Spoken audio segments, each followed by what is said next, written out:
Survival in 6th century Arabia was dictated by a harsh and unforgiving environment.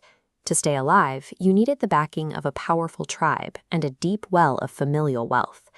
At the age of 6, a young boy named Muhammad, peace be upon him, lost his mother, Hazrat Amna. Having already lost his father before he was born, he was now completely orphaned. This was a dangerous position to be in. Mecca operated as a rigid, patriarchal society. A child without immediate family protection was entirely exposed to the brutal realities of the tribal hierarchy. But he was not left to fend for himself. He was immediately taken under the wing of his grandfather, Abdul Muttalib, the most revered leader of the Quraysh tribe. Abdul Muttalib poured immense affection into the boy. He saw his grandson as the living legacy of his beloved late son, Abdullah, and swore to personally guarantee the child's safety for as long as he lived. In a society designed to exploit the unprotected, this strong bond of guardianship was the sole barrier keeping a highly vulnerable child out of harm's way. 2 years later, that barrier collapsed. Abdul Muttalib passed away. Now 8 years old, the boy was once again cut off from his primary source of socio-political safety. This time, his uncle, Abu Talib, stepped forward to absorb the heavy responsibility of guardianship. Abu Talib treated his nephew better than his own biological sons. He kept the boy close at all times, sharing his meals, traveling with him through the city, and having him sleep near his own bed to ensure his constant safety.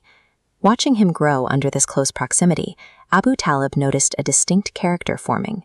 The young boy never lied, never deceived, and completely avoided the crude games popular among the youth of Mecca. Abu Talib's household provided an impenetrable physical shield against external threats, while simultaneously creating a moral shelter that kept the boy removed from the corrupting, idolatrous culture around him. When the boy turned 12, Abu Talib decided to bring him along on a major merchant expedition, departing Arabia and heading towards Syria.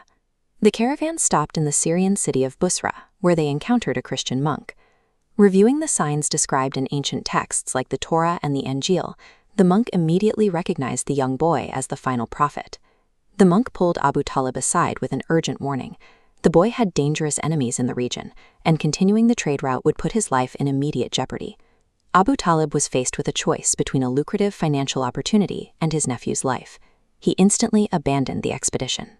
Instead of moving on to the more profitable markets, he liquidated his inventory right there in Basra for whatever price he could secure, and immediately rushed the boy back to Mecca.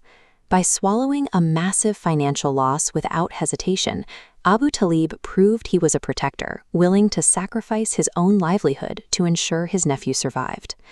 Years of this unbroken, intense family protection allowed him to reach early adulthood entirely untainted by the standard vices of Meccan society.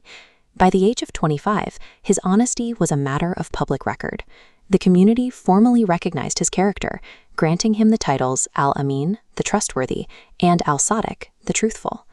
This pristine reputation drew the attention of Hazrat Khadija, a wealthy and respected noblewoman. In need of an honest agent, she entrusted him to lead her next major trade caravan. He managed her assets with complete transparency and returned with extraordinary profits. The professional trust built on that journey soon led to their historic marriage. Later, when the tribes of Mecca nearly went to war over who would place the black stone in the newly rebuilt Kaaba, they unanimously accepted his arbitration. His character was so solid that the most bitter rivals trusted his judgment.